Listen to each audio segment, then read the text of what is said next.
ধর্মের নাম করো, ভগবানের নাম করো।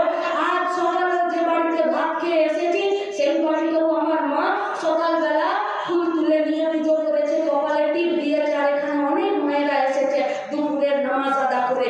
আমার কোনো মায়েরা বলেনি শুধু আমার ছেলেটাকে বাঁচিয়ে রাখো, পাশের ছেলেটাকে খুন করে দাও, বলেনি। কোনো ধর্ম শেখায় না এক ধর্ম অন্য ধর্মকে ছুরি মারতে, কোনো ধর্ম শেখায় না লোকের ঘর লুটপাট করতে, কোনো ধর্ম শেখায় না সাম্প্রদায়িক দাঙ্গা করাতে। যারা এই দাঙ্গা করাতে চায় তারা জিনিসপত্রের দাম কমাতে চায় না। যারা দাঙ্গা করাতে চায় তারা শুধু নিজেদের সরকারি চেয়ারে বসে থাকতে চায়। যারা দাঙ্গা করাতে চায় তারা পুলিশকে কাজ করতে দেয় না। যারা দাঙ্গা করাতে চায় তারা প্রশাসনকে একদম অপদার্থ জড়পদার্থ করে রাখতে চায়।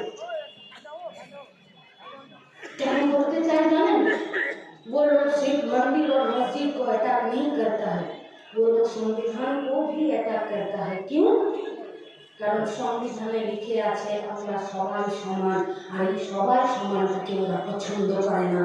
ওরা বলে এই গোটা ভারতবর্ষটাকে হিন্দু রাষ্ট্রে তৈরি করবে। আমাদের লড়াইটা তার বিরুদ্ধে, আমাদের লড়াইটা পেটে ভাত, হাতে কাজ, মাথায় ছাদের দাবিতে। আমাদের লড়াইটা দুর্নীতির বিরুদ্ধে।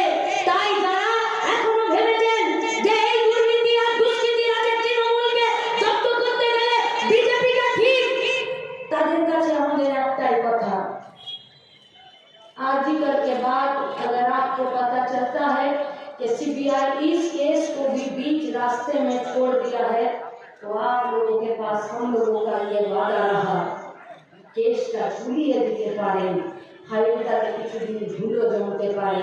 26-এর পর এই ফাইল রিওপেন করার দায়িত্ব লাল ঝান্ডা নেবে। আর যতজন